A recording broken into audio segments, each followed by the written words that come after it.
శ్రీశైలంలో ఇప్పటికీ కూడా శిఖరేశ్వరము అని ఒక ప్రదేశం ఉంది.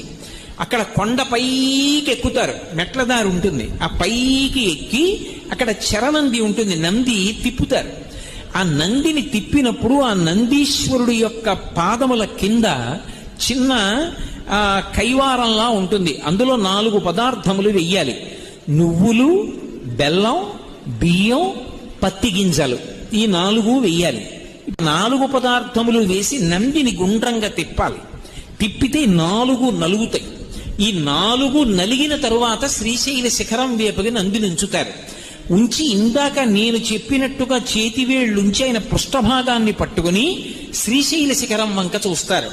అలా ఎవరు చూశారో శ్రీశైల శిఖరం దృష్టా పునర్జన్మ న విద్యతే, వారికి ఇక పునర్జన్మ లేదు.